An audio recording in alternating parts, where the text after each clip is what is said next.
Bonjour et bienvenue en tête-à-tête sur France 24. Notre invité cette semaine est Adama Bictogo, c'est le président de l'Assemblée nationale de Côte d'Ivoire, le maire de la commune de Yopougon et un poids lourd du RHDP au pouvoir. Monsieur Bictogo, bienvenue. Merci. Bonjour. Alors, on va évidemment parler de l'élection présidentielle du 25 octobre. Le président Alassane Ouattara a été désigné candidat à cette présidentielle par votre parti lors du congrès le 21 juin. Mais il n'a pas encore confirmé si oui ou non il allait être candidat. Il a déclaré « Je vous ai entendu, je prendrai dans les prochains jours une décision après mûre réflexion ». On est plus qu'à quelques jours, on est à 2 semaines. Que se passe-t-il? Est-ce que vous pensez que le président ne va pas y aller? Merci. Je voudrais d'abord saluer la grande mobilisation des militants qui s'est exprimée non seulement pendant les pré-congrès et pendant le congrès le 21 juin. Et le RHDP a fait la démonstration de ce que le RHDP est le premier parti de Côte d'Ivoire. Ce congrès avait 2 points essentiels. Le premier point, c'était donc de désigner le candidat, le président Alassane Ouattara comme président du parti, parce que c'était le renouvellement des instances, ce qu'il a accepté, donc il a été élu président du parti à l'unanimité. Le deuxième point, c'était donc de présenter le candidat président du RHDP comme candidat aux élections présidentielles d'octobre 2025. Effectivement, sur ce point, le président de la République, son Excellence Alassane Ouattara, a demandé que nous lui accordions quelques jours. On est à plus que quelques jours. Et il faut noter aussi que dans son discours, il a dit « Je suis le président de tous les Ivoiriens ». Je veux donc vous faire noter que la date limite des dépôts des candidatures, c'est le 26 août. Donc je crois que quelques jours, on peut même aller jusqu'au 20 août pour qu'il s'exprime. Donc je ne pense pas que le temps soit un problème aujourd'hui en ce qui concerne donc l'annonce de sa candidature. Vous êtes sûr, vous, qu'il va être candidat? Mais il n'y a pas de doute. Si, il y en a un. Non, il n'y a pas de doute. L'ensemble des militants, aussi bien pendant le pré-congrès et le congrès, comme ils se le voient, a réclamé sa candidature. Et cette candidature, elle repose sur des faits. De 2010 à 2025, le président Alassane Ouattara a transformé de façon structurelle l'économie de la Côte d'Ivoire. Le président a transformé la Côte d'Ivoire. Donc les fondamentaux au plan économique sont tels qu'aujourd'hui, nous, RHDP, avons pensé que nous devons nous installer dans la continuité, la stabilité, pour une paix durable et un développement. Vous savez, sans développement, il n'y a pas de paix, mais sans paix, il n'y a pas de développement. Pourquoi ce point d'interrogation? Est-ce que vous vous posez la question, est-ce qu'il ne va pas y aller? Est-ce qu'il y a en effet la possibilité qu'il n'y aille pas? Et que se passe-t-il dans ce cas-là? Parce que lors de scrutin précédent, il avait préparé sa succession. Oui. Là, il n'y a personne. Oui. Mais il n'y a pas de doute. En ce qui me concerne, si vous voulez mon avis personnel, oui, il va y aller. D'accord. Je peux vous assurer que M. Alassane Ouattara sera donc candidat, bel et bien candidat, en octobre 2025. Donc, si jamais vous vous trompez, qu'est-ce qui se passe? Ça affaiblit le parti, ça veut dire que les ambitions vont se déclarer. On parle peut-être du vice-président, du Premier ministre, de Patrick Hachi, peut-être vous? Vous savez, nous avons un parti organisé. Le président... Mais pas pour ça. Voilà. Ah, si. Le président a été élu président du parti. Il y a un parti. Et vous venez de citer des personnalités. Ce sont des personnalités, effectivement, qui comptent. Et le président l'a toujours dit, il dispose en son sein des cadres, des hauts cadres. Au moment venu, vous savez, nous avons un président qui se projette toujours. Je reste convaincu que le président, en lui-même, dispose en son sein, par lui-même, les différents scénarios. Donc moi, je n'ai pas d'inquiétude quant à toute possibilité qui pourrait s'offrir donc au RHDP. Mais je peux vous garantir et vous assurer que le président sera bel et bien candidat en octobre 2025. Si jamais votre diagnostic est faux, est-ce que vous pourriez imaginer une candidature ou vous l'excluez totalement?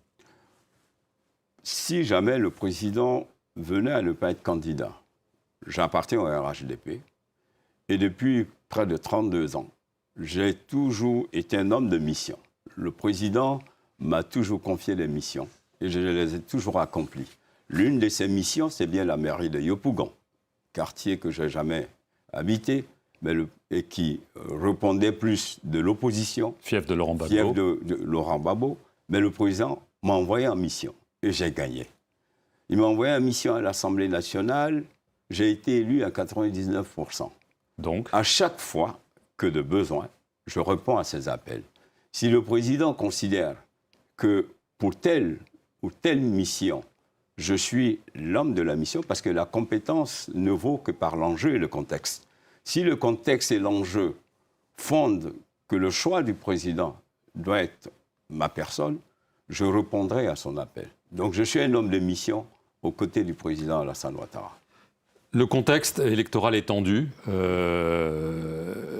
Les principaux candidats, Tidjane Thiam, Laurent Gbagbo, Charles Blé Goudet, ne peuvent pas être candidats. Cela crée beaucoup de frustration chez eux, d'inquiétude dans le monde, parce qu'on se dit cette élection ne va pas être inclusive et pourrait à nouveau créer des tensions, voire de la violence. L'histoire de la Côte d'Ivoire, à ce niveau-là, est évidemment préoccupante. Est-ce que ce sera une mauvaise élection en raison de l'exclusion des principaux candidats ? La qualité de l'élection,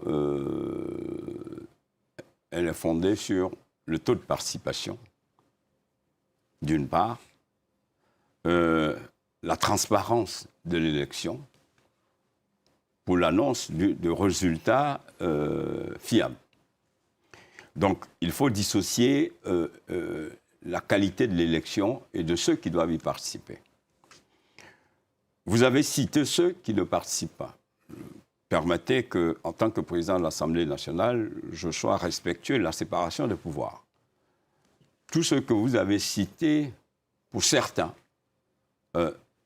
sont frappés d'interdiction de faire valoir leurs droits civiques. Et pour Tidjane Thiam, parce que pour les autres, Soro, Blé Goudet et le président Gbagbo, c'est ce que je viens de dire. En ce qui concerne Tidjane Thiam, c'est la loi de 1961. Donc, ce n'est pas une loi dédiée, c'est une loi qui existait. Qui n'a jamais utilisée. Qui n'a jamais été utilisée. Sauf pour lui. Qui n'a jamais été utilisée. Il se trouve, c'est un peu comme certaines maladies. Vous savez, parfois, il y a des gens qui ont des maladies et qui représentent peut-être 1% dans la population mondiale. Mais vous comprenez bien la perception que ça... On a l'impression qu'on élimine La perception est une chose, la loi est une autre. Ça ne vous inquiète pas, la perception Non, absolument. On ne peut pas être un homme politique sans tenir compte de la perception. Mais ce que je veux dire, le président Alassane Ouattara, ni le gouvernement, ni le pouvoir en place, n'est à la base de l'impossibilité du président du PDC, Tidjane Thiam, à s'inscrire sur la liste électorale. Lui dit le contraire. Non, il s'est trouvé qu'il a été frappé par la loi de 1961. Loi qui a été prise du temps du président Houphouët-Boigny, dont il est le petit-fils. Donc je considère que accuser le gouvernement et le président Alassane Ouattara d'exclusion de certains candidats, je dis non, il y a le respect de la loi. Maintenant pour terminer, je voudrais dire que le président peut apprécier. Si le contexte politique impose qu'il y ait, parce qu'il y a une forte tension, pour l'heure, ce n'est pas le cas. Moi, je ne vois pas de tension en Côte d'Ivoire.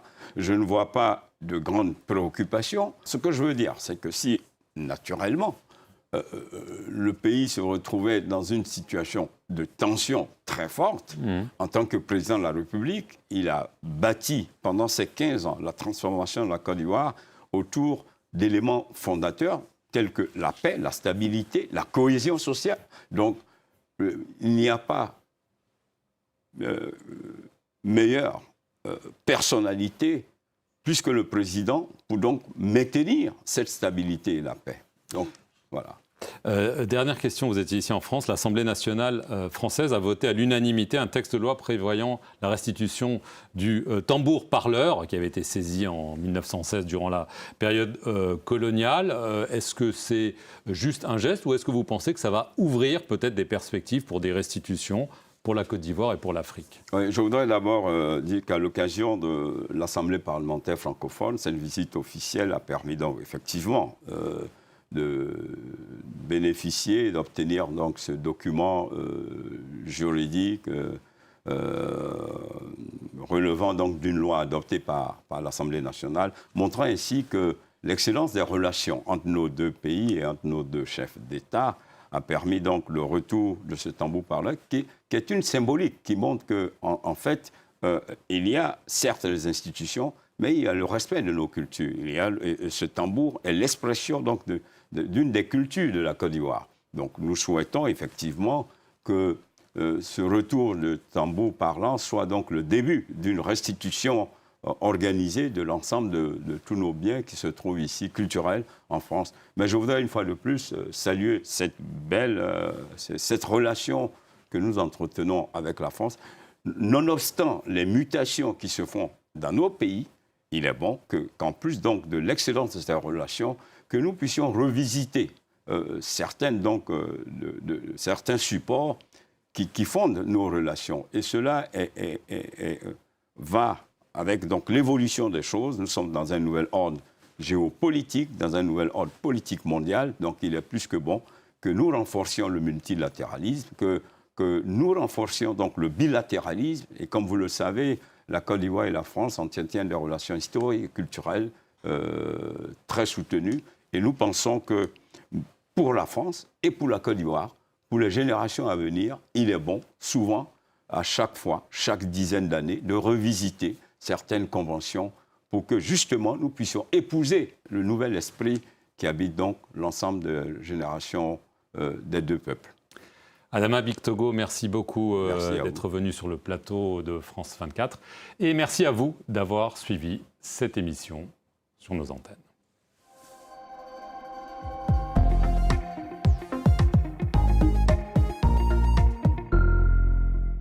Merci de suivre Africa is Wealth. N'oubliez pas de vous abonner. Nous vous donnons rendez-vous pour de nouvelles actualités.